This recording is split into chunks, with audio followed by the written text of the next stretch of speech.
মোটামুটি আমাদের ঝালমুড়িও খেতে দিয়ে দিয়েছে, দেখতেই পাচ্ছ সবাই প্যাকেটে করে। গঙ্গার ওপরে সন্ধেবেলা মানে বিকেলবেলা গোধূলির বেলাতে হোলির দিন এরকম চা বা কফির সাথে ঝালমুড়ি অসাধারণ কম্বিনেশন লাগছিল। সত্যি এরকম খাবার আমরা অনেকেই হয়তো খেতে ভুলে গেছি, ছোটবেলায় খেতাম। তো এই ওয়েদারে এই ভিউতে এটা অসাধারণ কম্বিনেশন লাগছিল। তোমরা সত্যি বলছি এটা সত্যি উপভোগ করার মতন একটা মুহূর্ত। আর এটা যত যাচ্ছে সময়টা তত যেন প্রকৃতি আরো সুন্দর হয়ে উঠছে, এত সুন্দর লাগছে গোধূলির বেলায়।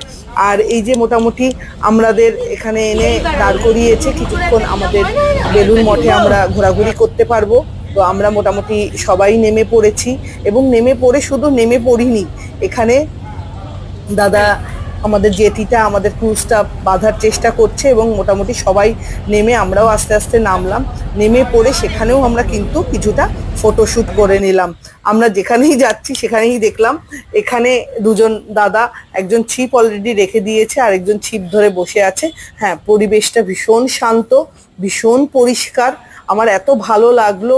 এই ধরনের জায়গায় আমি ইউজুয়ালি আসা হয় না, কিন্তু এক্সপিরিয়েন্স আমার অসাধারণ। আর এখানে দেখতে পাচ্ছি নেমেই যখন আমরা বেলুড় মঠের উদ্দেশ্যে যাচ্ছি, যে জায়গাটা দিয়ে তার দুপাশে এরকম ভাবে বেলুড় মঠে স্বামী বিবেকানন্দ টেম্পল, তারপরে স্বামী রামকৃষ্ণ মিশন, অসাধারণ লাগছে কিন্তু দেখতে। আর এই যে পৌঁছে গেছি হাঁটতে হাঁটতে, ওখান থেকে অনেকটা একটু ডিস্টেন্স ছিল, হাঁটতে হাঁটতে বেলুড় মঠে পৌঁছে গেছি। অসাধারণ বিকেলবেলা, আর গোধূলির লগ্ন তো রয়েছেই, গোধূলির বেলা রয়েছেই, লগ্ন বলবো না, বেলা রয়েছে। তো সবাই মোটামুটি বেলুড় মঠে, আর ছুটির দিন বেশ সুন্দর লাগছিল, চারিপাশটা এত সুন্দর পরিষ্কার।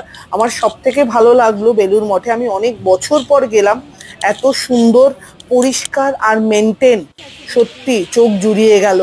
এখানে মোটামুটি ভক্তরা বসে আছে, চৈতন্যদেবের ছবি রাখা রয়েছে, ভেতরে ভিডিও করতে দেয়নি, তবুও আমি বাইরে থেকে একটু ভিডিও করেছি। মহারাজ বসে আছেন।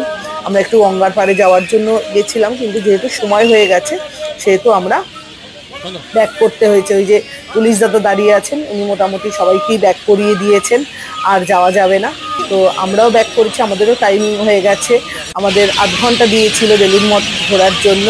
তো ইচ্ছে ছিল সন্ধ্যা আরতিটা দেখার, আবার কখনো টাইম পেলে ডেফিনেটলি যাব।